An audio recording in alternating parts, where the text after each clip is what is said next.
Hello students, welcome back to Bansal academy YouTube channel. और जैसा कि आपको पता है, ये हमारी फॉलो अप वीडियो है for lecture cadre 2016 chemistry paper solution. और पिछली वीडियोस में हमने क्वेश्चन नंबर 101 तक 100 तक हमने सॉल्व किया है। ठीक है, इस वीडियो में हम 101 क्वेश्चन से शुरू करने जा रहे हैं। इसके अलावा जो है हमारी ऐप का जो डिस्क्रिप्शन है, लिंक है, आपको डिस्क्रिप्शन बॉक्स में मिल जाएगा। हमने अभी तक लेक्चर कैडर के प्रीवियस ईयर सारे पेपर जो है वो सॉल्व कर लिए हैं। इसके अलावा आपके जो टॉपिक्स हैं आपके सिलेबस के, उनको भी आप हमारी ऐप पर या हमारे यूट्यूब चैनल पर फ्री में जो है वो देख सकते हैं। तो चलिए let's get started with our question. सबसे पहला क्वेश्चन दिया है उन्होंने कि आपका एल्डिहाइड है और एसीटोन जो है, आप एल्डिहाइड CH3CHO और एसीटोन CH3C+O कहता है ये आपको दिया हुआ है, इनमें से डिफरेंशिएट बता दीजिए कौन करेगा। देखिए, इनमें से डिफरेंशिएट करने के लिए silver mirror test, Tollens reagent जिसको बोलते हैं, है ना, टोलेंस रिएजेंट जो जिसको बोलते हैं, ये सबसे फेमस है।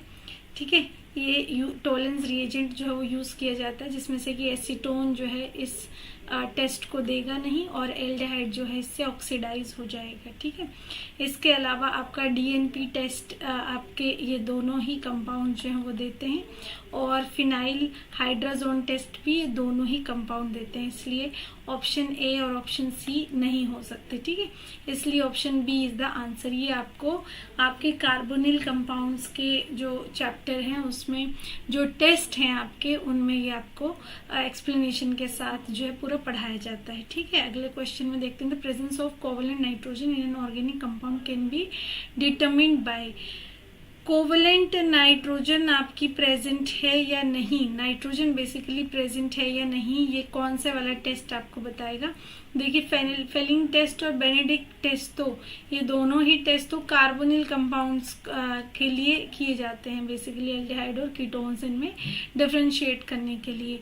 ठीक है, सोडियम नाइट्रोप्रोसाइड जो टेस्ट होता है वो आपका सल्फर 2 नेगेटिव के लिए जो है वो यूज किया जाता है। तो लास्ट जो आपका ऑप्शन बच गया वो पोटेशियम फेरिक साइनाइड टेस्ट बच गया। ठीक है, जिसको लेसान टेस्ट बोलते हैं। इसको आपको ग्रेजुएशन में जो है आपकी प्रैक्टिकल में करवाया जाता है। अगर आपको याद हो, पहले लेसान सॉल्यूशन तैयार किया जाता है, पानी के अंदर जो है आपकी सोडियम मेटल को गर्म करके गर्म पानी के अंदर जो है वो सोडियम मेटल को डाला जाता है। और सोडियम मेटल, और जब आपका कोई ऑर्गेनिक कंपाउंड और अगर उसमें नाइट्रोजन भी प्रेजेंट होती है, सोडियम की जगह पोटेशियम भी यूज किया जा सकता है। ठीक है, अल्कली मेटल ही है दोनों, तो आपका सोडियम फेरोसाइनाइड जो कंपाउंड है वो आपका बन के आता है, और ये आपको शो करता है कि हाँ आपके कंपाउंड में नाइट्रोजन प्रेजेंट है। ठीक है, अगला क्वेश्चन चलते हैं। क्वेश्चन नंबर 103 में बोला है कि azo dye test is used for detection of aromatic amines, phenols only, aliphatic amines and alcohols. Aliphatic amines जो होते हैं बच्चों, वो एजोडाई टेस्ट नहीं देते हैं, तो ये ऑप्शन तो सीधा ही चला गया। फिनोल्स होता है एजोडाई टेस्ट में, एरोमेटिक अमीन्स भी होते हैं। डी ऑप्शन में उन्होंने दोनों का दिया हुआ है, यानी कि हमारे दोनों चीजें उन्होंने डी ऑप्शन में कवर की हैं। D option is the answer. आपको पता ही होगा कि आपकी जो एनिलीन होती है, इसमें क्या करते हैं, एनिलीन की रिएक्शन HNO3 से करवाई जाती है। ठीक है, उससे क्या बनता है, आपका डाइजोनियम सॉल्ट बनता है। ठीक है, आपका डाइजोनियम सॉल्ट जो होता है उसकी फिर फर्दर रिएक्शन जो है आपकी करवाई जाती है किससे, डाइजोनियम सॉल्ट बनाने के बाद उसकी रिएक्शन आपकी फिनोल से करवाई जाती है। फिनोल का जो पैरा हाइड्रोजन होता है, वहां से हाइड्रोजन और यहाँ से Cl जो है HCl निकाल देते हैं, और ये आपकी एजोडाई बन के तैयार हो जाती है। ठीक है, और ये जो है आपकी डिफरेंट आपके जो आपने कंपाउंड लिए होंगे, सब्स्टिट्यूटेड कंपाउंड लिए होंगे, उसके बेसिस पे अलग अलग कलर शो करती है। ठीक है, तो डी इज द आंसर। 104 पे चलिए, इन्होंने बोला the correct order of acidity of aliphatic hydrocarbons. जो आपके एलिफेटिक हाइड्रोकार्बन्स होते हैं उनकी एसिडिटी के बारे में बता दीजिए। एसिडिटी मतलब H पॉजिटिव आयन कितना आसानी से छोड़ सकते हैं। आप ऑप्शन में देख सकते हैं इथाइन, इथेन, एथीन दिया हुआ है, यानी कि आपको क्या क्या दिया हुआ है। एक तो आपको दिया हुआ है एल्केन, ठीक है, चलिए इथाइन ही लिख देते हैं ना। एक तो आपको दिया हुआ है CH3, CH3, एक आपको दिया हुआ है CH2, CH3, CH2, ठीक है, एक आपको दिया हुआ है CH ट्रिपल बॉन्ड CH। इसमें जो है कार्बन का ये हाइड्रोजन sp3 कार्बन से जुड़ा हुआ है, यहाँ पे हाइड्रोजन sp2 कार्बन से जुड़ा हुआ है, यहाँ पे हाइड्रोजन जो है sp कार्बन से जुड़ा हुआ होता है। इसमें जो है आपको पता है कि आपका 50% S कैरेक्टर होता है, ठीक है, यहाँ पे S पे हाइब्रिडाइजेशन में, यहाँ पे 25% जो होता है वो S कैरेक्टर होता है। और यहाँ पर आपको दिखाई सॉरी मुझे लग रहा है मैंने कुछ यहाँ पे गड़बड़ कर दी ना, ये 25 नहीं, 25 कैसे होगा, ये 33% होता है ना। तीसरा हिस्सा आपका जो है वो है ना, आपका तीसरा हिस्सा कौन सी ऑर्बिटल है, S ऑर्बिटल है। 3 ऑर्बिटल में से एक ऑर्बिटल S है, तो तीसरा हिस्सा आपकी S ऑर्बिटल का हुआ, यानी कि 33% हुआ, ठीक है। और यहाँ पर जो है आपका sp प्रेजेंट है, यानी कि ये आपका 25% प्रेजेंट है, ठीक है, S कैरेक्टर। ओके, तो ये आपके इस तरीके से कंपाउंड प्रेजेंट है। Okay, done. चलिए, तो आप देख सकते हैं कि जितना ज्यादा S कैरेक्टर होगा उतना ज्यादा एसिडिटी आपके हाइड्रोजन की बढ़ जाएगी, ठीक है। तो सबसे ज्यादा एसिडिक हाइड्रोजन जो होगा वो आपका इथाइन होगा, ठीक है। तो इथाइन वाला ऑप्शन एक तो A वाला है और एक आपका D वाला है, ठीक है। सबसे कम जो होगा वो आपका इथेन होगा। तो इथाइन, इथीन, यहाँ पे इथेन लिखा होना चाहिए इनको, है ना, यहाँ पे इन्होंने इथेन को बीच में रख दिया है, ठीक है। तो D is the answer. Okay, चलिए ठीक है। अब आप चलिए क्वेश्चन नंबर 105 पे। इन्होंने बोला हुआ है कि आपके 1H NMR की स्टडी कर रहे हैं, आपके 1H NMR की स्टडी कर रहे हैं। तो 1H NMR की स्टडी करते हुए HD उन्होंने डाला है, HD। तो 1H NMR की स्टडी कर रहे हैं तो ऑब्वियसली हाइड्रोजन का ही आएगा सिग्नल, तो है ना, सिग्नल तो सिर्फ इसका ही आएगा, यानी कि एक हाइड्रोजन है तो एक ही सिग्नल आएगा। लेकिन D क्या होता है आपका, D क्या होता है, NMR एक्टिव कंपाउंड होता है ना, और इसके लिए I की वैल्यू जो होती है वो 1 होती है, ठीक है। तो स्प्लिटिंग कैसे करता है, 2Ni + 1, N मतलब जितने आपके जितने आपके स्प्लिटिंग एटम्स, आपके न्यूक्लियस, सॉरी स्प्लिटिंग न्यूक्लियस जितने प्रेजेंट होते हैं, यहाँ पर तो एक ही प्रेजेंट है, I की वैल्यू 1 है, +1 हो गया, 2 + 1 हो गया, यानी कि 3 हो गया, है ना, 3 हो गया, यानी कि ये सिग्नल आपका तीन में स्प्लिट हो गया, है ना, 3 लाइंस में स्प्लिट हो गया। अब देखिए आपका जो तीनों की तीनों आपकी जो लाइंस होंगी उनकी स्प्लिटिंग किस रेशो में होगी, 1:1:1, है ना। जो I = 1 होता है उनके लिए पहला स्प्लिटिंग इतनी उसमें होता है, इंटेंसिटी में होता है, यानी कि आपके तीनों के तीनों सिग्नल्स का जो कह लीजिए कि इंटेंसिटी होगी वो ऑलमोस्ट बराबर रहेगी, है ना। तो 1:1:1 ट्रिपलेट आएगा, यानी कि D इज द आंसर। आगे चलिए, आगे क्वेश्चन में इन्होंने बोला है कि ये मैंने NO2 जो आपका कंपाउंड है ऐसा लिया हुआ था, इसमें मैंने ये अमीन डाल दिया। ये अमीन ने क्या किया, ये NO2 को बाहर भगा दिया, यानी कि यहाँ पे इसने ऐसे अटैक किया और ये NO2 को बाहर भगा दिया, ठीक है, सब्स्टिट्यूशन हुआ है। और ये आपका इलेक्ट्रॉन के साथ इसने यहाँ अटैक किया, क्योंकि NO2 ऐसे तो जाएगा नहीं, इलेक्ट्रॉन लेके जाएगा वो तो, है ना, लेकिन इलेक्ट्रोफाइल तो बना नहीं सकता, है ना। न्यूक्लियस ने क्या किया होगा, यहाँ पे सीधा अटैक किया होगा और NO2 को बाहर भगाया होगा। तो ये आपका क्या हो गया, आपका न्यूक्लियोफाइल की तरह अटैक कर रहा है ना, और इसने NO2 को सब्स्टिट्यूट किया, यानी कि न्यूक्लियोफिलिक सब्स्टिट्यूशन रिएक्शन हुआ है। ऐसा कोई ऑप्शन है?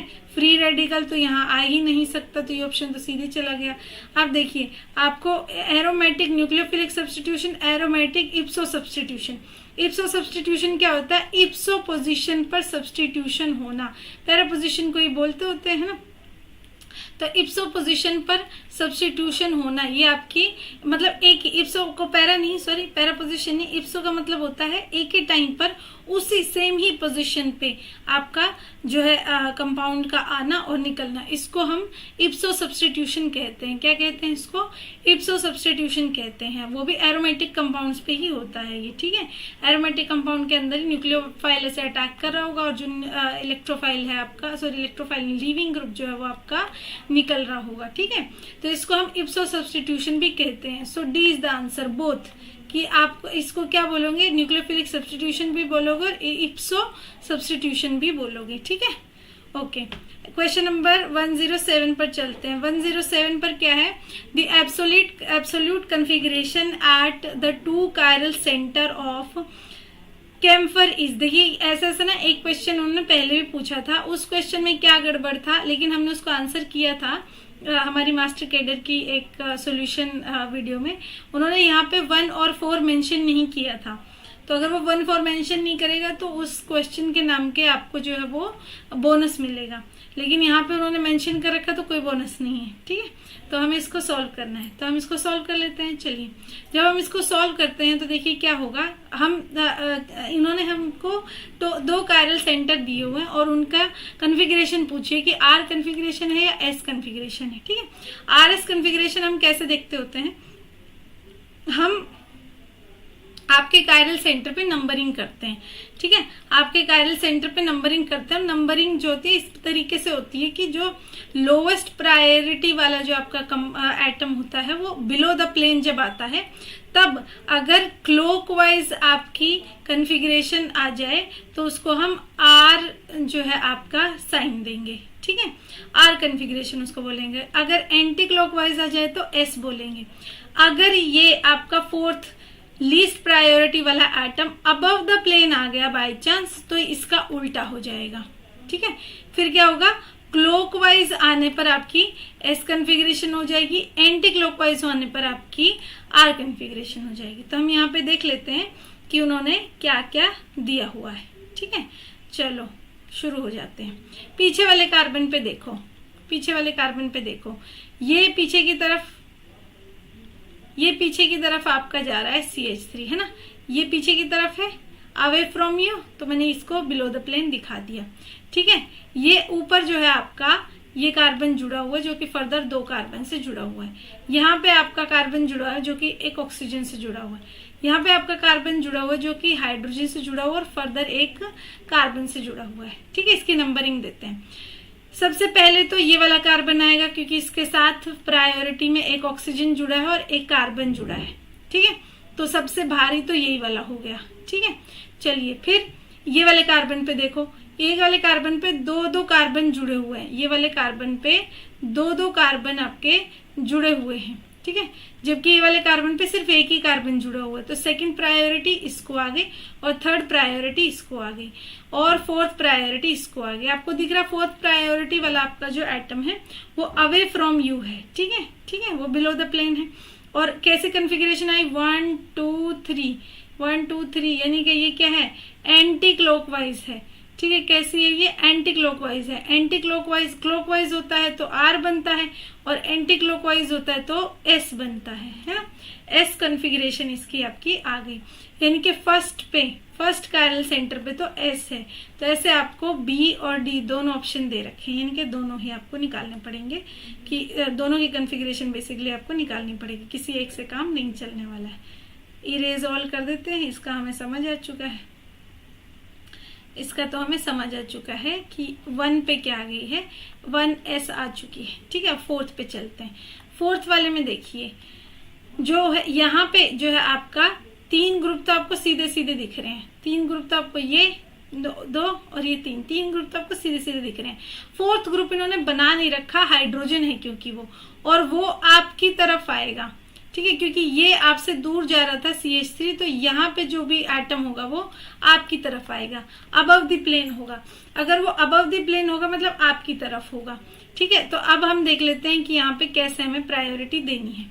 देखिए, इस कार्बन से दो कार्बन जुड़ी है, इस कार्बन से फर्दर एक ही कार्बन जुड़ी है, और इस कार्बन से भी फर्दर एक ही कार्बन जुड़ी है। तो सबसे हाईएस्ट प्रायोरिटी पे तो ये एटम हो गया। नेक्स्ट देखिए, ये ऑक्सीजन जुड़ा हुआ है और इससे जो है फर्दर एक कार्बन जुड़ा हुआ है। इस कार्बन से फर्दर सिर्फ एक कार्बन ही जुड़ा हुआ है ना। तो आपका और बाकी सब जो है वो हाइड्रोजन जुड़े हुए हैं। तो ज्यादा जो आपका प्रायोरिटी लेगा वो ये ग्रुप लेगा, है ना। तो सेकेंड प्रायोरिटी इसकी आ गई और थर्ड प्रायोरिटी इसकी आ गई। अब देखिए 1 2 3 ऐसे हैं ये आपके, ये ऐसे क्लॉकवाइज हैं, है ना।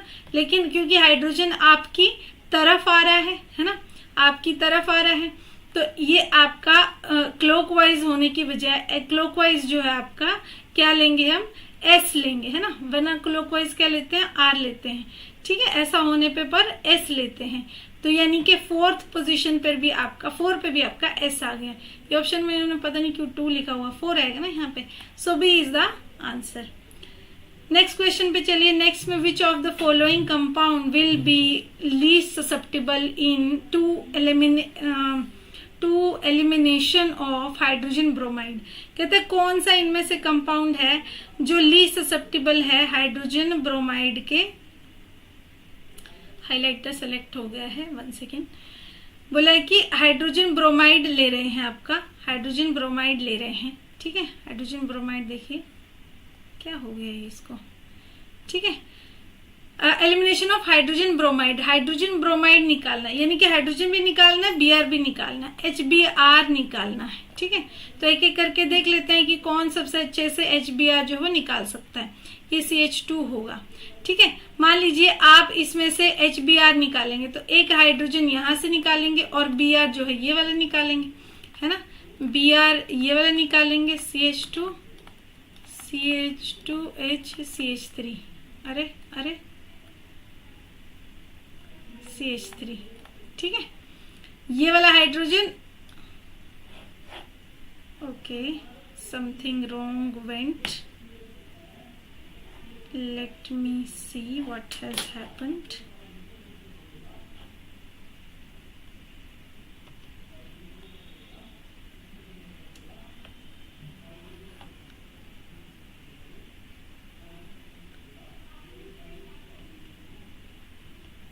ओके, तो ये हमारा पूरा जो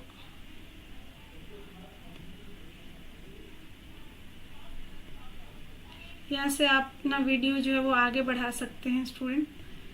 थोड़ा प्रेजेंटेशन का प्रॉब्लम आ गया है। हमें क्वेश्चन नंबर जो है वो 108 पर जाना है, तो उसमें थोड़ा सा टाइम लग सकता है। तो आप जो है अपना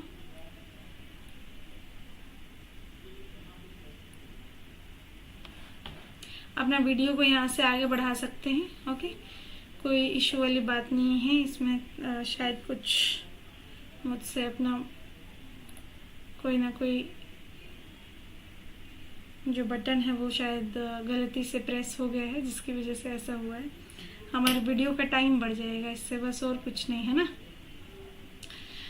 तो बेसिकली हमने उस क्वेश्चन में क्या निकालना है, HBr बाहर निकालना। देखिए HBr कैसे बाहर निकलता होता है, पहले प्रोटॉन बाहर जाता है तो कार्बोकेटायन बनाता है। ठीक है, वो कार्बोकेटायन जब बनता है उसके बाद जो है आपका Br जो है वहां पे इलेक्ट्रॉन देके बाहर जाता है ना। ऐसे ही तो हम HBr बनाते होते हैं, सॉरी बाहर निकालते होते हैं ना। मोस्टली जो है हम एल्कोहलिक KOH डालते होते हैं उसमें, तो एल्कोहलिक KOH जो वो आपका H पॉजिटिव को बाहर निकाल लेता होता है और Br जो है उसके बाद कार्बोकेटायन बनने के बाद जो है वो बाहर चली जाती है। ठीक है, तो आपको उसमें क्या निकालना है, बेसिकली पहले H पॉजिटिव बाहर निकालना है। ठीक है, जब आप H पॉजिटिव बाहर निकाल लेंगे उसके बाद कार्बोकेटायन, जिसमें सबसे स्टेबल कार्बोकेटायन बनेगा वो सबसे इजीली आपका कंपाउंड देगा।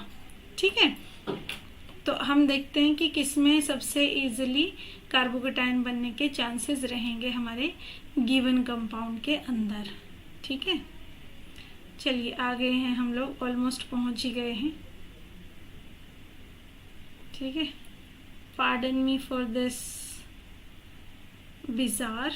ओके, तो उन्होंने बोला है which one of the compound will be least susceptible to elimination of hydrogen bromide। तो इनमें से कौन लीस्ट ससेप्टिबल होगा आपके हाइड्रोजन ब्रोमाइड के लिए। ठीक है, हाइड्रोजन ब्रोमाइड जो है वो सबसे लीस्ट ससेप्टिबल का मीनिंग क्या है, सबसे मुश्किल हाइड्रोजन ब्रोमाइड जो है वो कौन निकालने वाला है। ठीक है,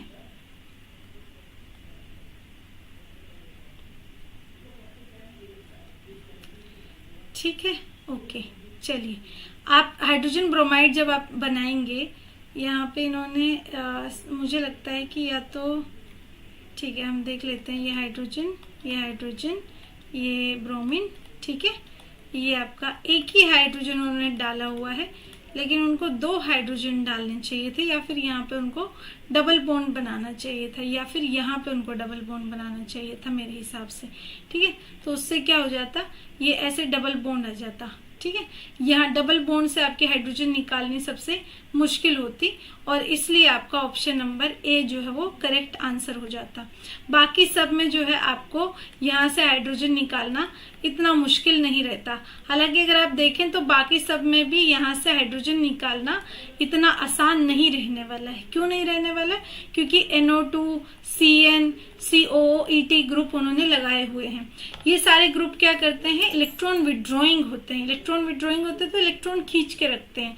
तो जब आपका हाइड्रोजन ब्रोमाइड उनको बाहर निकालना होगा तो क्या होगा, आपका पहले कार्बोकेटाइन बनना है ना। हाइड्रोजन पहले बाहर जाएगा, फिर ब्रोमीन इलेक्ट्रॉन देकर बाहर जाएगा। ठीक है, लेकिन आपका यहाँ पे क्या प्रेजेंट है, NO2, CN, COOET प्रेजेंट है। ये इलेक्ट्रॉन अपनी तरफ पहले ही खींच के रखते हैं, तो इससे क्या होता है, आपका कार्बोकेटाइन इतना स्टेबल नहीं बनता है ना। लेकिन यहाँ पे तो और भी कम स्टेबल बनता है, क्योंकि आप डबल बॉन्ड से हाइड्रोजन निकालने की सोच रहे हो, विच इज नॉट पॉसिबल है ना। तो इसलिए आपका जो ये वाला कंपाउंड है, ये आपका आंसर आ जाता। ठीक है, चलिए नेक्स्ट क्वेश्चन चलते हैं। Question number 109। 109 में क्या है बच्चों, 109 में क्या है, the major product formed in the following reaction is. इस रिएक्शन में बनने वाला जो मेजर प्रोडक्ट है आपको वो बताना है। ये आपको साफ साफ दिख रहा है, रेमर-टेमन रिएक्शन है। रेमर-टेमन रिएक्शन क्या करती है, फिनोल ग्रुप के साइड में CHO लगा देती है। फिनोल ग्रुप के साइड में CHO लगा देती है। उसके बाद H2O2 NaOH से रिएक्शन इन्होंने H2O2 NaOH से रिएक्शन इन्होंने करवा रखा है। तो H2O2 NaOH का क्या काम है, आपका जो, अच्छा यहाँ पे आपको दिख नहीं रहा होगा, यहाँ पे बना देती हूँ। आपका जो CHO आपका ग्रुप आया है, उस CHO को वो OH में कन्वर्ट करते हैं। ठीक है, बेसिकली आपका ऑक्सीडेशन करता है आपका H2O2 NaOH की प्रेजेंस में। ठीक है बच्चों, ओके। तो कौन सा ऑप्शन आपका आंसर आ जाता है, ऑप्शन नंबर ए। नेक्स्ट चलिए, which of the following is the major product of dehydration of 3-मिथाइल ब्यूटेन 2-ऑल यूजिंग सल्फ्यूरिक एसिड। कह रहा है कि 3-मिथाइल ब्यूटेन 2-ऑल का डिहाइड्रेशन करवा दो। डिहाइड्रेशन का मतलब क्या है, ऑल ग्रुप प्रेजेंट है, मतलब उसका वो मतलब नहीं है, ऑल ग्रुप प्रेजेंट है, तो वहां से क्या निकालेगा, OH निकालेगा, एक यहाँ से हाइड्रोजन निकालेगा, ये यहाँ से पानी बन के निकल जाएगा। पानी निकल जाएगा, इसी को हम डिहाइड्रेशन कहते हैं ना, गर्मियों में बार बार पानी पीते रहो, आपकी बॉडी डिहाइड्रेटेड नहीं रहनी चाहिए। डिहाइड्रेशन होने से आपको जो है वो नोजिया फील होता है ना।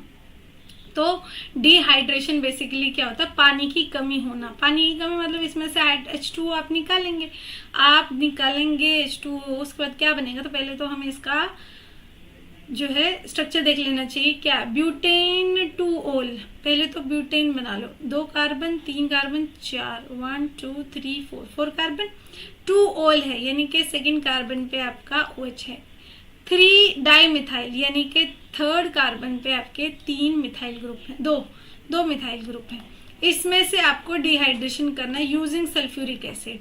ठीक है, सल्फ्यूरिक एसिड को यूज करके। सल्फ्यूरिक एसिड क्या देगा, H पॉजिटिव देगा। H पॉजिटिव कहाँ आएगा, OH ग्रुप के ऊपर आएगा। जब OH ग्रुप के ऊपर आएगा तो क्या करेगा, वहां से पानी निकाल देगा, है ना। ऐसे ही तो होगा ना। ये OH ग्रुप के ऊपर क्या होते हैं, ऐसे 2 लोन पेयर प्रेजेंट होते हैं। ये 2 लोन पेयर क्या करेंगे, H पॉजिटिव पर अटैक करते हैं और OH2 पॉजिटिव, ठीक है, OH2 पॉजिटिव ये बना देते हैं, ठीक है। अब ये बनाने के बाद क्या होगा, देखो ये ऐसे O के ऊपर पॉजिटिव चार्ज तो रह नहीं सकता, वो इलेक्ट्रॉन लेके बाहर चला जाएगा और माइनस में आपका H2O हो जाएगा और यहाँ पे क्या बन जाएगा, ये कार्बोकेटाइन। अब देखिए कार्बोकेटाइन वैसे ये स्टेबल बना हुआ है, सेकेंडरी कार्बोकेटाइन बना है, लेकिन हम क्या कहते हैं, अगर इससे भी ज्यादा स्टेबल कार्बोकेटाइन बन सकता है तो उसकी रीअरेंजमेंट जरूर होनी चाहिए। तो ये मिथाइल ग्रुप उठ के यहाँ चला जाता है और कार्बोकेटाइन कहाँ आ जाता है, इस वाली कार्बन पे आ जाता है, ठीक है। तो बना देते हैं, देखिए यहाँ पे मिथाइल ग्रुप आ गया और कार्बोकेटाइन कहाँ चला गया, यहाँ कार्बोकेटाइन यहाँ चला गया। अब हाइड्रोजन को जाना है, अब हाइड्रोजन एलिमिनेशन होना है। चाहे तो यहाँ से हाइड्रोजन जा सकती है क्योंकि यहाँ पे क्या प्रेजेंट है, CH3 ग्रुप, यहाँ पे भी क्या प्रेजेंट है, CH3 ग्रुप, और यहाँ पर क्या प्रेजेंट है आपका, एक हाइड्रोजन। तो कौन सी हाइड्रोजन जानी चाहिए, देखिए कौन सी हाइड्रोजन जानी चाहिए। इसके लिए हम क्या करते होते हैं, इसके लिए हम क्या सेडजफ रूल लगाते हैं। सेडजफ रूल क्या कहते हैं कि मोस्ट अल्काइलेटेड कंपाउंड बनेगा मेजर, मतलब कि दूसरा भी बनेगा, ऐसा नहीं कि दूसरा नहीं बनेगा, दूसरा भी बनेगा। मेजर प्रोडक्ट कौन सा बनेगा, सेडजफ रूल के अकॉर्डिंग ज्यादा सब्स्टिट्यूटेड। मान लीजिए देखिए ये और ये मिथाइल ग्रुप तो सेम है, तो आप चाहे हाइड्रोजन यहाँ से निकालिए चाहे यहाँ से निकालिए, सेम ही बात है। तो एक हाइड्रोजन यहाँ से जाएगी, ऐसे दिखा देती हूँ मैं, जैसे ये हाइड्रोजन हुई, ये अपने इलेक्ट्रॉन यहाँ देके खुद बाहर निकल जाती है, ऐसे होता है, ठीक है। तो ये आपको आई एम श्योर आता होगा, लेकिन फिर भी हम बना लेते हैं। तो एक कंपाउंड तो ये बना, डबल बॉन्ड यहाँ आ जाएगा, ठीक है, इस पोजीशन पे डबल बॉन्ड आ जाएगा, ठीक है। दूसरा क्या होगा कि ये वाली हाइड्रोजन अपने बॉन्ड के इलेक्ट्रॉन यहाँ डोनेट करे और खुद बाहर चली जाए, तो कौन सा कंपाउंड बन जाएगा, देखिए ये कंपाउंड।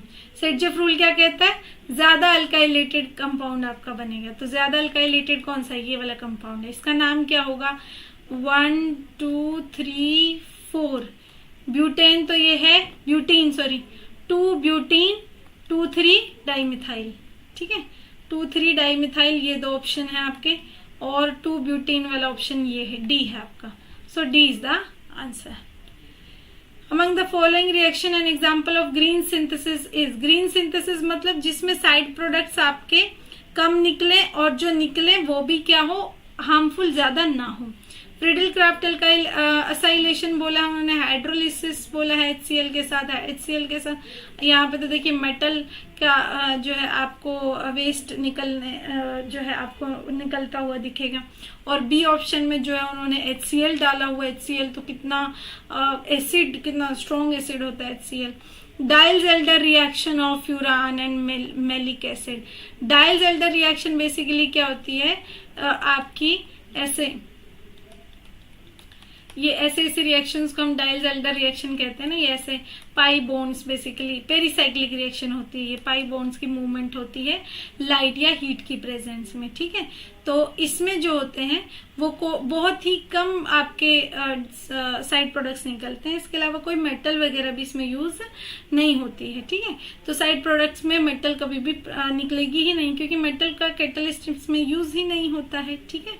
सो इसीलिए आपका कौन सा, C is the answer. D option हमने देखा ही नहीं, sodium hydroxide mediated aldol condensation.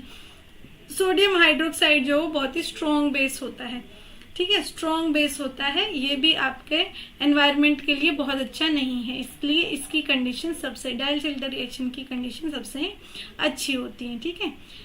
आगे चलते हैं, आगे चलते। अच्छा, ये जो पिछले क्वेश्चन में मैंने आपको एग्जाम्पल दिया है, ये आपके फ्यूरान या मेलिक एसिड का ऑप्शन एग्जाम्पल नहीं दिया, मैंने जनरली बताया डाइलजेल्डर रिएक्शन क्या होती है, ठीक है। चलिए नेक्स्ट उस पे क्वेश्चन पे चलते हैं। उन्होंने बोला है ऑप्टिकली एक्टिव कंपाउंड ए, ये आपका ऑप्टिकली एक्टिव कंपाउंड है ए, कहते हैं इसको हीट किया सोडियम अजाइड के साथ, सोडियम अजाइड मतलब NaN3 के साथ, ठीक है, NaN3 के साथ जो है इसको हीट किया, तो एक्सपेक्टेड प्रोडक्ट क्या होगा, B होगा, प्योर B होगा, प्योर C होगा, मिक्सचर बनेगा 1:1 में B और C का, या फिर आपका मिक्सचर बनेगा 1:2 में, ठीक है, ऐसा बोल रखा है उन्होंने। तो देखिए NaN3 यानी कि N3 नेगेटिव है ना, ये क्या हो गया आपका न्यूक्लियोफाइल हो गया, क्या हो गया आपका न्यूक्लियोफाइल हो गया। तो न्यूक्लियोफाइल यहाँ पे जाके अटैक करेगा, कहाँ पे, यहाँ पे तो कर नहीं सकता, पर यहाँ से क्या कर सकता है, Br जो होता है वो अच्छा लिविंग ग्रुप होता है, तो यहाँ पे जाके अटैक करेगा। अब अबव द प्लेन तो आपका Br प्रेजेंट है, अबव द प्लेन तो Br प्रेजेंट है, तो आपके न्यूक्लियोफाइल को कहाँ से आना पड़ेगा, बिलो द प्लेन आना पड़ेगा, ताकि ऊपर से Br आराम से बाहर निकल सके, ठीक है। तो बिलो द प्लेन जो है आपका N3 बेसिकली N3 न्यूक्लियोफाइल जो वो अटैक करेगा। ऐसा कौन सा ऑप्शन है, C, सो प्योर C बनेगा, ठीक है, ऊपर से आ ही नहीं सकता न्यूक्लियोफाइल इस केस में, ठीक है। क्वेश्चन नंबर 113 की तरफ चलते हैं। देखिए ये जो क्वेश्चन है इसमें बोला है उन्होंने कि फॉलोइंग कंपाउंड में से बताओ कि क्या प्रोडक्ट बनेगा। इसका प्रोडक्ट ये तो हमें पता है LiAlH ओ टर्चरी ब्यूटाइल थ्राइस लगाया है, यानी कि ये आपका H नेगेटिव का डोनर बनता है और कार्बोनिल कंपाउंड्स पे बेसिकली अटैक करता होता है, और ये बॉन्ड को ऊपर भगा के इनके क्या बनाता है, अल्कोहल की फॉर्मेशन बनाता है। अब उन्होंने ये कंपाउंड दिया है और ऑप्शंस में देखिए ये सारे अल्कोहल बना रखे हैं उन्होंने, तो आपको दिखाई दे रहा है सारे अल्कोहल्स में क्या है, आपकी कन्फिगरेशन का डिफरेंस है, तो आपको पता होना चाहिए कि कन्फिगरेशन कैसे लगेगी। वैसे तो देखिए क्रैम्स रूल लगा के जो है आप ये क्वेश्चन को कर सकते हैं, पर क्रैम्स रूल लगा के आपको क्या करना पड़ेगा, ये आपका क्रैम्स रूल क्या होता है कि जो आपका लार्ज ग्रुप है कार्बोनिल कार्बन से नेक्स्ट कार्बन पे, जो कि आपका क्या हो कायरल सेंटर हो, उस कार्बन पे जो लार्ज ग्रुप है उसको क्या रखना, आपको कार्बोनिल के जो है वो एंटी रखना है, ठीक है, एंटी रखना है। और आपको उसके बाद एंटी रखने के बाद जिस तरफ से भी आपका स्मॉल ग्रुप प्रेजेंट होगा लीस्ट प्रायोरिटी वाला, उसकी तरफ से आपका कमिंग न्यूक्लियोफाइल जो है वो अटैक करेगा, ठीक है। ये तो हो गया क्रैम्स रूल। उसके लिए आपको इसको पूरा ऐसे जो है आपको पलटना पड़ेगा, क्योंकि ये तो आपके कार्बोनिल के सिस प्रेजेंट है, आपको इसको ट्रांस लेके जाना है, तो यहाँ से जो है आपको पूरा इसको घुमाना पड़ेगा एंड ऑल दैट, ये सब करना पड़ेगा, है ना। तो वो सब करने की बजाय मैं आपको एक छोटा सा रूल बता देती हूँ, ठीक है। जब भी आपकी कोई मेटल प्रेजेंट होगी और कार्बोनिल कार्बन से नेक्स्ट कार्बन पे कोई इलेक्ट्रॉन बियरिंग एटम प्रेजेंट होगा, क्या प्रेजेंट होगा, इलेक्ट्रॉन बियरिंग एटम। तो ये इलेक्ट्रॉन बियरिंग एटम क्या करता है, आपकी मेटल के साथ जो है हल्की हल्की बॉन्डिंग बना लेता है। जब हल्की हल्की बॉन्डिंग बना लेता है मेटल के साथ ही तो आपका हाइड्राइड ग्रुप न्यूक्लियोफाइल लगा हुआ है, तो जिस तरफ मेटल को अच्छी बॉन्डिंग बनती हुई दिखेगी उसी तरफ से आपका हाइड्राइड अटैक कर देगा। अब अबव द प्लेन आपका ये इलेक्ट्रॉन बियरिंग ग्रुप जो है वो प्रेजेंट है, अबव द प्लेन प्रेजेंट है, तो लिथियम के साथ बॉन्ड भी कहाँ से बनाएगा, अबव द प्लेन से ही, यहाँ से इंटरैक्ट करता हुआ लिथियम से दिखेगा। तो लिथियम के साथ जो हाइड्राइड ग्रुप को आना है वो भी कहाँ से आएगा, अबव द प्लेन, तो ये आपका OH कहाँ चला जाएगा, बिलो द प्लेन, ठीक है। तो सिंपली आप जो है बी क्वेश्चन का आंसर, इस क्वेश्चन का जो है बी आंसर आप लगा सकते हैं, ठीक है। तो ये आपको छोटी सी एक ट्रिक है कि अगर आपका कमिंग न्यूक्लियोफाइल में मेटल प्रेजेंट है और आपके कार्बोनिल कार्बन से नेक्स्ट वाले कार्बन पे कोई इलेक्ट्रॉन बियरिंग एटम प्रेजेंट है, तो आपका इलेक्ट्रॉन बियरिंग एटम जो होगा वो क्या करेगा, लिथियम से इंटरैक्ट करेगा, ठीक है। देखिए इसके नेक्स्ट, इस सेंटर के नेक्स्ट कार्बन पे जो है, इस सेंटर पे यहाँ पर नाइट्रोजन लगा हुआ है और यहाँ पर CH2 लगा हुआ है, तो ये तो इंटरैक्ट नहीं करेगा मेटल के साथ, सिर्फ यही करेगा, तो इसी तरह से आपकी मेटल हाइड्राइड ग्रुप को डोनेट करेगी, ठीक है। तो आपको क्रैम्स रूल लगाने की, आपको इस क्वेश्चन में जो है बॉन्ड्स को घुमाने की और वो सब इतनी सिरदर्दी लेने की जरूरत नहीं है, ठीक है। नेक्स्ट चलते हैं क्वेश्चन नंबर 114 पे। इन द फॉलोइंग रिएक्शन कहता है, इस रिएक्शन के अंदर the major product formed is, जो मेजर प्रोडक्ट आपका फॉर्म हो रहा है वो आपको बताना है, ठीक है। बेसिकली तो देखिए इसमें बहुत ही आराम से एसिटिक एसिड क्या करेगा, यहाँ से H ये आपके इसके ऊपर H पॉजिटिव प्रेजेंट होता है, यहाँ से आपको वो एक और H निकालेगा, CH2 नेगेटिव बनाएगा। ठीक है, CH2 नेगेटिव जब आपका बनाएगा तो वो क्या करेगा, CH2 नेगेटिव बना के जो है, क्यों बनाएगा CH2 नेगेटिव यहाँ से, क्योंकि ये जो आपका हाइड्रोजन होता है वो क्या एसिडिक होता है, तो आसानी से बाहर जा सकता है। ठीक है, आसानी से बाहर चला जाएगा H नेगेटिव, और ये जो नेगेटिव है ये आपका यहाँ पर कार्बोनिल कार्बन के साथ जो है वो स्टेबलाइज हो सकता है और फिर जो है आपका ब्रोमीन पे अटैक कर सकता है। ठीक है, तो यानी कि CH2Br तो बनेंगे, बट CH2Br बनने के ऑप्शन भी 2 दिए हुए हैं। इसमें से ज्यादा आपका ऑप्शन नंबर आएगा आंसर ए। क्यों आएगा वो देख लेते हैं। देखिए, आपकी जो साइक्लोहेक्सेन होती है वो हमेशा इस फॉर्म में प्रेजेंट नहीं होती है, वो आपकी ऐसे चेयर फॉर्म में प्रेजेंट होगी। ठीक है, दोनों ही ग्रुप क्या लगे हुए हैं, आपके सिन लगे हुए हैं, यानी कि अगर मैं इस ग्रुप को अबव द प्लेन लगा दूं तो ये दूसरा जो है वो अबव द प्लेन मतलब कि इक्वेटोरियल पोजीशन पे लगा दूं। ये ऐसे आपको वेज फॉर्म में दिखाने की जरूरत नहीं है, इस केस में हमारी वेज फॉर्म कुछ होती ही नहीं है ना, सॉरी हाँ, वेज बॉन्ड कुछ होता ही नहीं है इस फॉर्म में, है ना। तो यहाँ पे आप क्या लगा दो, COCH3। ठीक है, और यहाँ पर जो है आपका फिनाइल ग्रुप लगा दो। ठीक है, अब ये ग्रुप जो है वो यहाँ पर जो है अपना अच्छे से गुजारा नहीं कर पाएगा, क्योंकि यहाँ पे क्या होती है आपकी COCH3 से जो है आपकी यहाँ पे हाइड्रोजन के साथ क्या रिपल्शन शुरू हो जाती है। ठीक है, तो ये पहले जो है आपका कहाँ जाएगा, इस फॉर्म में जाएगा। ठीक है, क्योंकि आपको पता है ये बॉन्ड्स जो है वो तो फ्लिप कर सकते हैं, तो फ्लिपिंग हो जाएगी। फ्लिपिंग होने के बाद यहाँ आने के बाद बच्चों फिर आपका ब्रोमीन ये हाइड्रोजन यहाँ से जाएगा, इसके बाद जाएगा ये। ठीक है, हाइड्रोजन होने यहाँ से जाएगा और फिर जो है आगे आपका ब्रोमीन के साथ रिएक्ट करेगा। ठीक है, ये फिर क्या करेगा, फर्दर ब्रोमीन के साथ रिएक्ट करेगा, Br2 इस पर अटैक करेगा। ठीक है, जब अटैक करेगा तो क्या आएगा यहाँ पे C double bond O CH2Br। ठीक है, और ये फिनाइल। अब आपको पता है ये भी इक्वेटोरियल पे है, ये भी इक्वेटोरियल पोजीशन पे है। दोनों इक्वेटोरियल पोजीशन पे होने का मीनिंग क्या है, दोनों क्या है, एक दूसरे के एंटी लगे हुए हैं, यानी कि ए इज द आंसर। तो यहाँ पे आपको ये ध्यान रखना है कि पहले आपका COCH3 जो है पहले क्या करेगा, स्टेबल फॉर्म में जाएगा, फिर जाके कोई रिएक्शन जो है शो करना शुरू करेगा। ठीक है, क्वेश्चन नंबर 115 पे देखते हैं। Following chemical reaction is expected major, the following chemical reaction is expected major product is. इसमें कहता है, ये आपकी एक रिएक्शन है, इसमें कहता है कि आपको बताना है कि एक्सपेक्टेड मेजर प्रोडक्ट क्या होगा। तो ये आपकी हॉफमन ब्रोमिनेशन रिएक्शन होती है। कौन सी, हॉफमन ब्रोमिनेशन रिएक्शन होती है ना। तो इसमें क्या होता है, बेसिकली यहां से पहले आपकी रीअरेंज होके आइसोसाइनाइड प्रोडक्ट बनता है Br2 की प्रेजेंस में, और फाइनली जो है फिर वो जो आपका आइसोसाइनाइड ग्रुप होता है वो फाइनली रिड्यूस होके क्या बना लेता है, आपका अमीन ग्रुप बना लेता है। ठीक है, सो डी इज द आंसर। ये नेम रिएक्शन, आपको नेम रिएक्शन याद करनी होंगी, ऑर्गेनिक में काम नहीं चलेगा, उसमें से क्वेश्चन आ रहे हैं। ठीक है, चलिए इसमें क्या होता है, POCl3 के साथ रिएक्शन करवाई जाती है। ओके,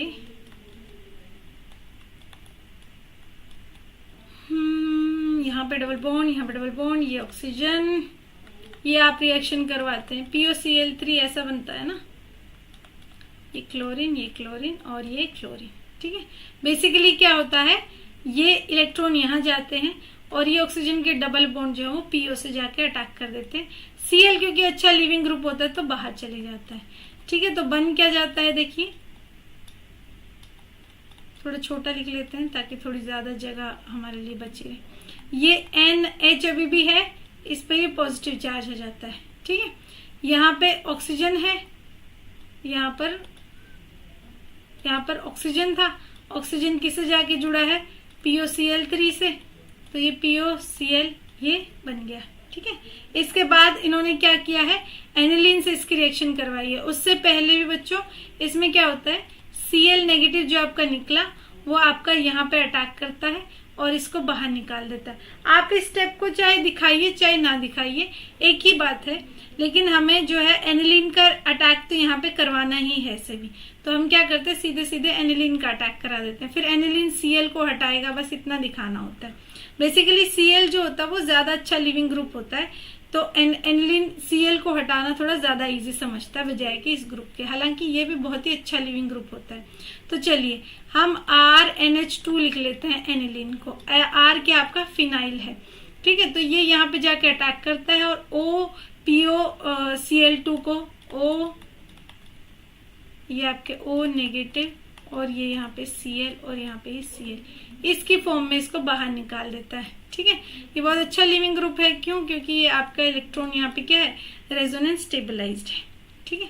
ओके, तो यहाँ पे आपका ये हो गया पिरीडीन टाइप का कंपाउंड, इसके ऊपर पॉजिटिव है, ये हाइड्रोजन लगा हुआ है और यहाँ पे क्या लगा हुआ है, यहाँ पे ये आपका NH लग गया है, ठीक है।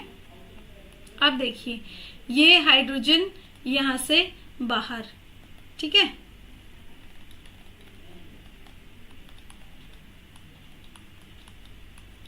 तो ये हाइड्रोजन यहाँ से बाहर इलेक्ट्रॉन देगी, क्योंकि नाइट्रोजन के ऊपर पॉजिटिव चार्ज नहीं रह सकता।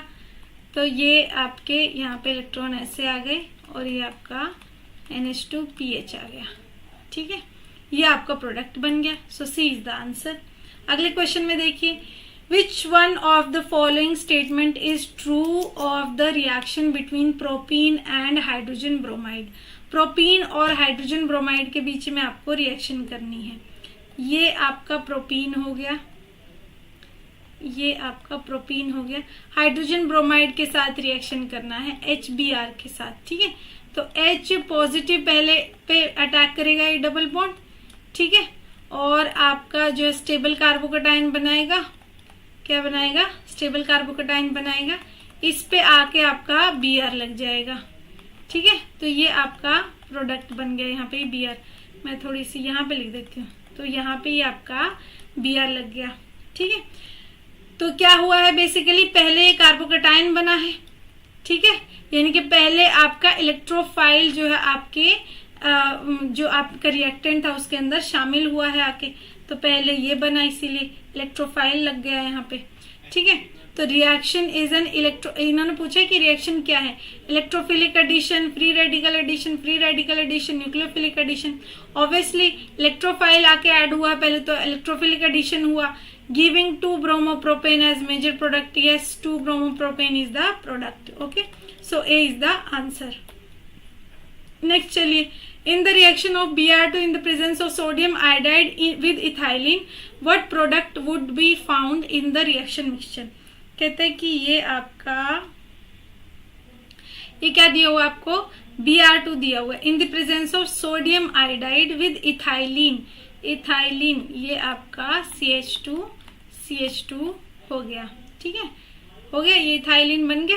कहता है इसको हम Br2 से रिएक्ट करवाते हैं पहले। तो अब Br2 आपको पता है इसकी आदत क्या है, जाके अटैक करने की, ठीक है।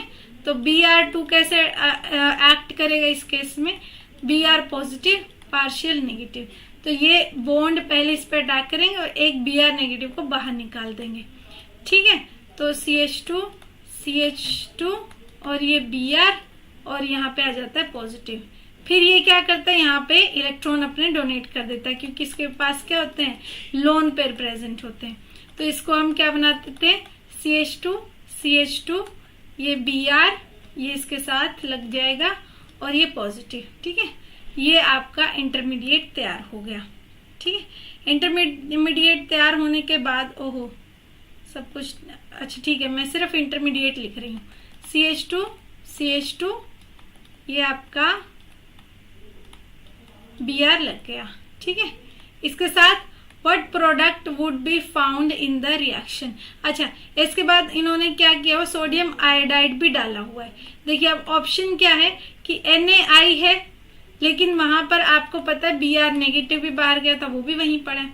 तो या तो ऐसा हो सकता है कि ये Br इस पे पॉजिटिव आएगा, कि ये Br यहाँ पे अटैक करे और ये इलेक्ट्रॉन इस Br को दे दे, ठीक है, तो आपका डाई ब्रोमो प्रोडक्ट बन जाएगा, डाई ब्रोमो प्रोडक्ट बन जाएगा। या फिर ये I नेगेटिव यहाँ पे अटैक कर दे Br नेगेटिव की जगह, ठीक है, फिर क्या बनेगा CH2 एक कार्बन पे आयोडीन लग जाएगा और एक कार्बन पे ब्रोमीन लग जाएगा, ये आपका प्रोडक्ट बन जाएगा, ठीक है।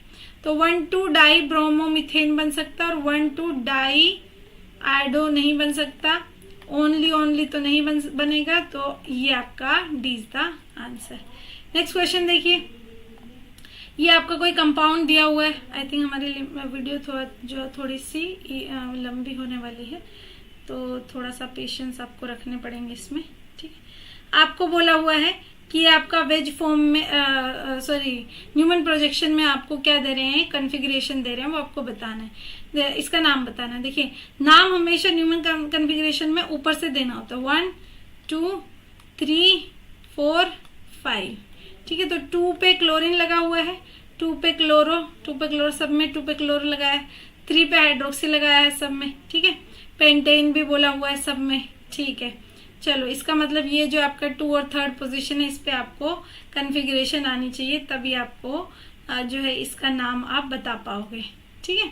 चलिए, ये 2nd कार्बन और ये 3rd कार्बन। न्यूमन प्रोजेक्शन में आपको याद रखना है कि जो आपके यहाँ पे ये हॉरिजॉन्टल पे प्रेजेंट होते हैं एटम्स, वो तो टुवर्ड्स यू होते हैं, आपकी तरफ आ रहे होते हैं, ठीक है, टुवर्ड्स यू, या कह लो इसको अबव द प्लेन, ठीक है।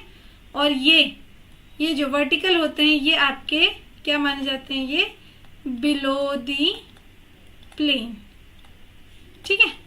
अब आपको पता है, बस नंबरिंग देना है और देखना है कि आपका जो लीस्ट प्रायोरिटी वाला ग्रुप होगा वो अगर बिलो द प्लेन आ जाता है, आ जाता है, तो आपका क्लॉकवाइज R होगा कॉन्फ़िगरेशन और एंटी क्लॉकवाइज S होगा, नहीं तो इनका उल्टा हो जाएगा, ठीक है। ये सब आपको पता है। चलिए शुरू हो जाते हैं फिर।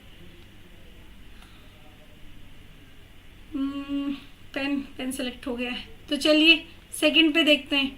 2nd कार्बन पे ऊपर जो है आपका, ऊपर मतलब के बिलो, ये आपका CH3 है, अबव द प्लेन ये आपका Cl है, बिलो द प्लेन ये आपका इतना बड़ा ग्रुप है, R ग्रुप, बिगर ग्रुप लिख देना इसको, ठीक है। और ये आपका अबव द प्लेन इस तरफ आपका हाइड्रोजन है, ठीक है।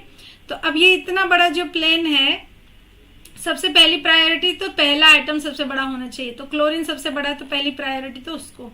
दूसरा, ये ग्रुप बहुत ही बड़ा है तो दूसरी प्रायोरिटी इसको मिलेगी, साफ साफ दिख रहा है। 3rd प्रायोरिटी आपके CH3 को मिलेगी, 4th प्रायोरिटी आपके हाइड्रोजन को मिल जाएगी।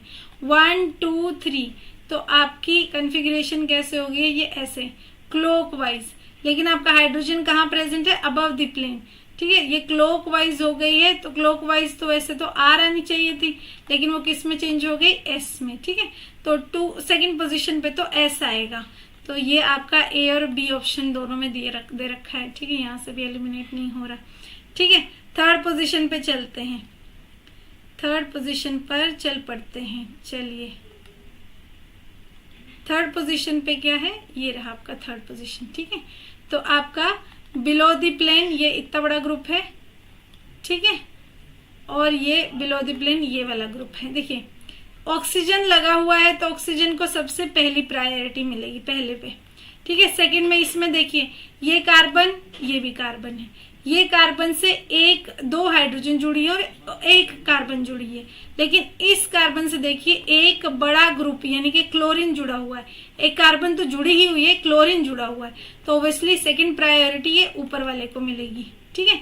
नीचे वाले को 3rd प्रायोरिटी और हाइड्रोजन को आपकी 4th प्रायोरिटी, ठीक है। तो ये क्या हो रहा है आपका 1 2 3 ऐसे घूम रहा है, सिर्फ 1 2 3 को देखना होता, 4th को नहीं इंक्लूड करना होता। तो 1 2 3 ये आपका एंटी क्लॉकवाइज जा रहा है, क्लॉकवाइज ऐसे होता है, एंटी क्लॉकवाइज ये जा रहा है। एंटी क्लॉकवाइज के लिए S लगाते हैं, लेकिन क्योंकि 4th जो आपका प्रायोरिटी ग्रुप है वो कहाँ है, अबव द प्लेन, तो क्या हो जाएगी, ये R हो जाएगी, यानी कि 3rd पोजीशन पे आपका R आपका आ जाएगा, इनके 20 the answer. Which one of the following statement is true, इनमें से कौन सी स्टेटमेंट डायस्टीरियोमर्स के लिए पूछा है, कौन सी ट्रू है। बच्चों डायस्टीरियोमर्स जो होते हैं उनका आपस में जिनका आपस में कोई भी रिलेशन नहीं होता उनको डायस्टीरियोमर्स बेसिकली बोलते हैं, ऐसे ऑप्टिकली एक्टिव कंपाउंड्स। ठीक है, आपस में कोई भी रिलेशन नहीं होता, यानी कि वो आपस में ना मिरर इमेज होते हैं, ठीक है, ना ही वो मतलब मीजो तो ऑब्वियसली और भी अलग अलग तरीके की पूरी कॉन्फ़िगरेशन आ जाती है। तो आपस में कोई भी रिलेशन नहीं होता है डायस्टीरियोमर्स का, और रिलेशन ना होने की वजह से उनकी फिजिकल केमिकल प्रॉपर्टीज सब कुछ ही अलग होता है। फिजिकल प्रॉपर्टीज बहुत ज्यादा अलग हो जाती हैं। अलग होने का मीनिंग क्या है, जैसे एक कंपाउंड अगर 40 डिग्री पे बॉईल हो रहा है फिजिकल प्रॉपर्टी में देखें, तो दूसरा उसका जो डायस्टीरियोमर है वैसा वैसा ही है, बट उसमें आपस में कोई रिलेशन नहीं है। तो दूसरा जो उसका डायस्टीरियोमर उसका जो कंपाउंड होगा, अगर वो 40 पे बॉईल हो रहा है तो हो सकता है वो 80 पे बॉईल हो। तो इतना ज्यादा फिजिकल प्रॉपर्टीज में डिफरेंस होता है। ठीक है, एनेंशियोमर्स की फिजिकल प्रॉपर्टीज में डिफरेंस नहीं होता है, इसीलिए ऐसा बोला जाता है कि डायस्टीरियोमर्स को सेपरेट करना थोड़ा आसान है। एनेंशियोमर्स को सेपरेट करने के लिए HPLC और पता नहीं क्या क्या जो कंपाउंड है वो आपके लगते हैं। ठीक है, चलिए कंपाउंड बोल रही हूँ, इंस्ट्रूमेंट लगते हैं। ठीक है, तो diastereomers are pair of isomers related specially as object and mirror images. नहीं, मैंने अभी बताया इनमें कोई रिलेशन ऐसा नहीं होता है। Can often be separated by fractional distillation, yes. Fractional crystallisation कब की जा सकती है बच्चों? फ्रैक्शनल क्रिस्टलाइजेशन तब की जा सकती है अगर दोनों ही कंपाउंड अलग अलग टेम्परेचर पे क्रिस्टलाइज होंगे। तो एक पहले मान लीजिए एक लोअर टेम्परेचर पे क्रिस्टलाइज हो जाता है, तो उसको पहले ही जो ऊपर ऊपर से निकाल लिया जाएगा, क्रिस्टलाइज हो जाएगा, क्रिस्टल्स बन जाएंगे, तो उस लिक्विड में से उसको निकाल लेंगे, फिर दूसरे क्रिस्टल बनने के लिए रख देंगे, है ना। तो ये होता है आपका फ्रैक्शनल क्रिस्टलाइजेशन, मतलब एक एक करके दोनों को अलग किया जा सकता है। तो ये ठीक बात है। Diastereomers rotate the plane of polarised light to an equal and opposite direction, नहीं, ये तो एनेंशियोमर्स करते हैं ना। ठीक है, तो ये नहीं हो सकता। Diastereomers have identical physical and chemical properties, अभी बताया, ये बिल्कुल आपस में रिलेटेड नहीं होते हैं। 1 to 1 विच, तो आपका बी आंसर आ जाएगा इसमें। ठीक है, 1 to 1 क्वेश्चन पे चलते हैं। विच one of the following completion is incorrect, कौन सा कंप्लीशन इनमें से इनकरेक्ट होता है? Tautomerism is exhibited bye, tautomerism कैसे होता है बच्चों? हाइड्रोजन के शिफ्ट से होता है ना। सबसे कॉमन टोटोमेरिज्म कहाँ होता है आपका? इनोन फॉर्म्स में होता है। कहाँ होता है? इनोन फॉर्म्स में होता है। ठीक है, मतलब इनोन फॉर्म बनती है बेसिकली। जैसे अगर आपका ये आपका CO ग्रुप, आपका कार्बोनिल ग्रुप प्रेजेंट है, ठीक है, तो यहाँ से आपने एक हाइड्रोजन निकाली, ठीक है, यहाँ से आपने एक हाइड्रोजन निकाली, ये हाइड्रोजन ने यहाँ अपने बॉन्ड दिए और O के ऊपर नेगेटिव चार्ज के पास चली गई। ठीक है, इसको हम टोटोमेरिज्म कहते हैं बेसिकली। तो कार्बोनिल कंपाउंड्स में होता है ये मोस्ट ऑफ द टाइम।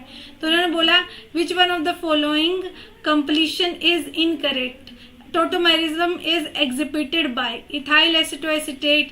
कहता है कौन है इनमें से जो ये सही स्टेटमेंट को नहीं दिखा पाएगा? Tautomerism is exhibited by this compound, क्या ये सही है या ये गलत है?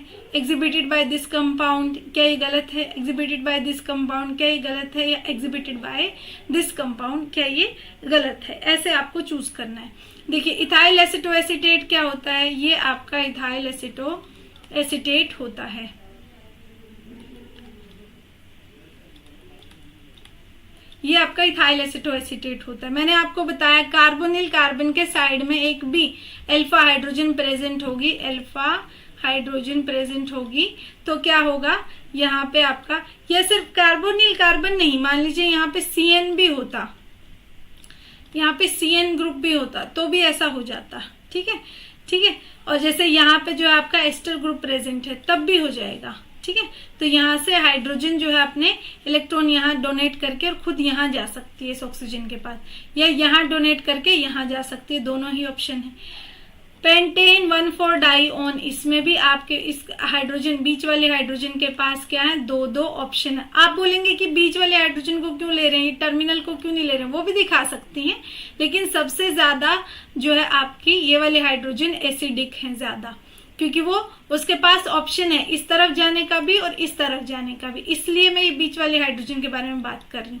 टर्मिनल भी दिखाती है, ऐसा नहीं कि दिखाती नहीं है, बट जब ऐसी आपके हाइड्रोजन प्रेजेंट हो जो ज्यादा एसिडिक हो तो पहले आप उनको ही कंसीडर करेंगे। ठीक है, डाइमिडोन क्या होता है आपको पता ही है। इसमें अगर आपको इसको स्ट्रक्चर नहीं भी पता बच्चों तो भी आप इसको सॉल्व कर सकते हो। ओन लगाया इसका मतलब कीटोन प्रेजेंट है। ठीक है, कीटोन प्रेजेंट है और उसके डाइमिडोन यानी कि उसके दोनों तरफ डाइमिडोन मतलब कि 2 कीटोन प्रेजेंट है, और 2 कीटोन आपके लगातार कार्बन पे प्रेजेंट मोस्टली नहीं होते हैं, मतलब उनको डाइमिडोन तो नहीं बोलेंगे, बट फिर भी अगर आपको इसका स्ट्रक्चर पता हो तो आपको बहुत अच्छी बात है। एक साथ भी होते तो भी साइड वाली कार्बन पे तो जो है वो आपका हाइड्रोजन प्रेजेंट होगा ही डाइमिडोन में भी। ठीक है, तो आपको पता चल रहा है कि अल्फा हाइड्रोजन तो होगा। बाकी अगर आपको स्ट्रक्चर पता हो तो और ज्यादा अच्छा है, लेकिन फिर भी आप सारे ऑप्शन काट सकते हैं इसमें से। लेकिन आपको सी ऑप्शन आपको आंसर क्यों मिल जाता है, क्योंकि उन्होंने प्रोपेनोल बोला है, 2 प्रोपेनोल।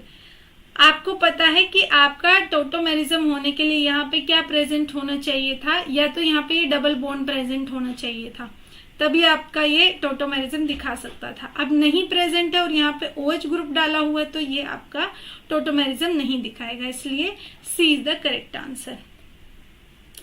आगे आपका silver benzoate reacts with bromine to form. कहता है आपको बेंजोएट कौन सा, बेंजोइक एसिड से बना ना बेंजोएट, बेंजोइक एसिड यानी कि ये आपका बेंजोइक एसिड होता है।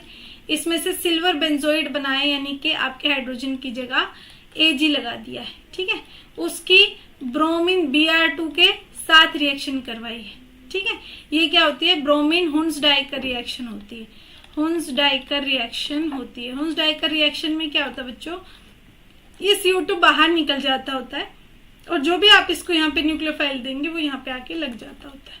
तो आपका यहाँ से COAg बाहर निकाल देंगे, AgBr बाहर निकाल देंगे और इस ग्रुप की जगह क्या लगा देंगे, यहाँ पे ब्रोमीन लगा देंगे। अब आप ये मत कह दीजिएगा कि यहाँ पे तो इस वाली कार्बन पे लगा रखा था, यहाँ पे इस वाली, मैंने इसको थोड़ा सा ऐसे सोच लीजिए ना, मैंने इसको बेंजीन रिंग को थोड़ा सा घुमा दिया, क्योंकि यहाँ पे मैं लिखती तो आपको शायद दिखता नहीं, पर वो दिख रहा है, कोई बात नहीं, मैं वहीं पे लगा देती हूँ, है ना। कंफ्यूजन नहीं होनी चाहिए कि जिस कार्बन से हटाया उसी पे लगाओ ना। ठीक है, तो ये आपका ब्रोमोबेंजीन बन गया। तो ब्रोमोबेंजीन का ऑप्शन कौन सा वाला है, डी वाला। ठीक है, तो ये आपकी नेम रिएक्शन थी। नेक्स्ट चलिए, major product in the following reaction. आपको इस फॉलोइंग रिएक्शन में मेजर प्रोडक्ट बताना है। देखिए आपको दे रखा है यहाँ पे बेस, और वो भी इतना स्ट्रॉन्ग बेस। ठीक है, NaH नेगेटिव, ये NaH नेगेटिव बहुत ही स्ट्रॉन्ग बेस होता है बच्चों। ये आप इसको ना एयर में भी नॉर्मली रख नहीं सकते। ठीक है, एयर में भी आप नॉर्मली इसको रख नहीं सकते। एयर में अगर आप इसको रखेंगे तो ये जो है एयर से रिएक्ट करना शुरू कर देगा, क्योंकि ये बहुत स्ट्रॉन्ग बेस है। वहां से एयर में जो मॉइस्चर प्रेजेंट होगा वहां से H पॉजिटिव लेना शुरू कर देगा। जैसे कई बार क्या होता है, इसको ऐसे नॉर्मल हाथों से तो आप यूज भी नहीं कर सकते, आपको ग्लव्स पहन के इसको यूज करना होता है, क्योंकि नहीं तो ये आपके हाथों में जलन शुरू कर देता है, क्योंकि ये आपके हाथों में जो मॉइस्चर प्रेजेंट है या एयर में जो मॉइस्चर प्रेजेंट है उससे रिएक्ट करना शुरू कर देता है। ठीक है, इसलिए ये बहुत ही स्ट्रॉन्ग बेस होता है, इसीलिए यहाँ पे आपको दिख रहा है THF यूज किया जाता है। इतना आपका नॉन पोलर सॉल्वेंट इसके लिए यूज किया जाता है, क्योंकि ये नहीं तो सॉल्वेंट में से भी H निकाल सकता है। ठीक है, ये रिएक्शन की सुंदरता है इसकी। तो यहाँ पे ये क्या करेगा, ये एसिडिक हाइड्रोजन को बाहर निकालेगा। एसिडिक हाइड्रोजन मतलब H नेगेटिव इसके पास पहले से है, क्या निकालेगा, ये H पॉजिटिव को निकालेगा। तो यहाँ पर आपकी क्या प्रेजेंट है, ये आपकी एसिडिक हाइड्रोजन प्रेजेंट है, इसको बाहर निकालेगा। जैसे ही इसको बाहर निकालेगा, और कोई हाइड्रोजन ऐसी नहीं है जो इतनी स्टेबल जो है आपका कार्बोकेटायन देगी, सॉरी कार्बो अनायन देगी। ये अनायन बन जाएगा पीछे। H पॉजिटिव बाहर गया ना, इलेक्ट्रॉन लेके तो नहीं गया होगा, तो ये नेगेटिव यहाँ पे आ गया। ठीक है, क्योंकि वो हाइड्रोजन अपने इलेक्ट्रॉन यहीं छोड़ जाएगा ना, वो लेके थोड़ी ना जाएगा। H पॉजिटिव निकाल रहा है, NaH के पास H नेगेटिव ऑलरेडी है। यहाँ पे ये गलती मत करिएगा कि NaH क्या करेगा, H नेगेटिव को निकालेगा, नहीं, H पॉजिटिव को निकालेगा। H नेगेटिव उसके पास पहले से है। ठीक है, वो H2 बना लेंगे ना, वो H2 गैस बना लेंगे, बाहर निकाल देंगे। ठीक है, अब इसकी रिएक्शन फर्दर सेकंड उसमें क्या स्टेप में जो है आपके इस अल्कीन से करवाई है। देखिए इस रिएक्शन को ना आप ऐसे भी कर सकते हैं कि ये यहाँ पे अटैक करे और Br को बाहर निकाले, बट इसका मोस्टली जो आपको बुक्स में एक्सप्लेनेशन मिलेगी वो आपको मोस्टली क्या मिलेगी कि आपका जो ये न्यूक्लियोफाइल जनरेट हुआ है ये आपका डायरेक्ट Br पे अटैक करने की बजाय आपके डबल बॉन्ड पे अटैक करता है, क्योंकि ये आपका डबल बॉन्ड जो होता है वो रेजोनेंस स्टेबलाइज होता है, यहाँ पे अटैक करेगा और ये यहाँ जाएगा और ये न्यूक्लियोफाइल बाहर, ठीक है। क्योंकि ये न्यूक्लियोफाइल यहाँ पे प्रेजेंट था सिर्फ इसलिए इस न्यूक्लियोफाइल ने आपके क्योंकि यहाँ पे आपका Br लीविंग ग्रुप जो है वो प्रेजेंट था, सिर्फ इसलिए आपके न्यूक्लियोफाइल ने आपके अल्कीन पर अटैक किया है, अदरवाइज ये अल्कीन पर अटैक नहीं करेगा, ठीक है।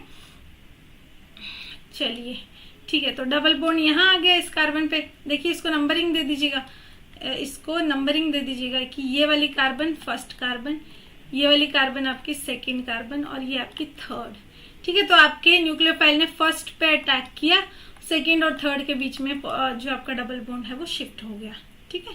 सो आपका आंसर कौन सा आ गया? आपका आंसर आ गया इस क्वेश्चन का आंसर आ गया आपका ये बी इज द आंसर, ठीक है। नेक्स्ट चलिए, कहता है कि आप कौन सा the compound that will give precipitate on warming with aqueous AgNO3, aqueous AgNO3 के साथ कौन सा कंपाउंड है जो आपका प्रेसिपिटेट्स देगा यानी कि AgBr बनाएगा आसानी से, यानी कि Br नेगेटिव को बाहर निकालेगा। देखिए यहाँ से Br नेगेटिव बाहर जाएगा तो बेंजीन रिंग के ऊपर पॉजिटिव चार्ज आ जाएगा, तो पॉसिबल ही नहीं है। यहाँ पे पेरिडीन के ऊपर पॉजिटिव चार्ज आ जाएगा, ये भी पॉसिबल नहीं है। यहाँ से Br नेगेटिव निकालोगे तो क्या होगा, ये आपका कंपाउंड बन जाएगा, ये 2 4, ये आपका इंटरमीडिएट बनेगा बेसिकली।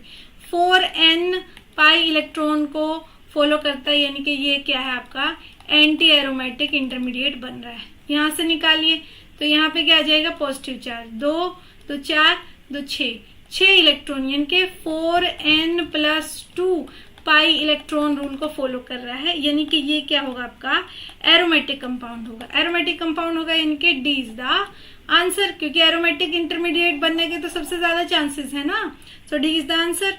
अगले में देखिए इन्होंने बोला म्यूजो स्ट्रक्चर इनमें से चूज करिए। म्यूजो स्ट्रक्चर क्या होता है, जिसमें से प्लेन ऑफ सिमेट्री पास हो जाए।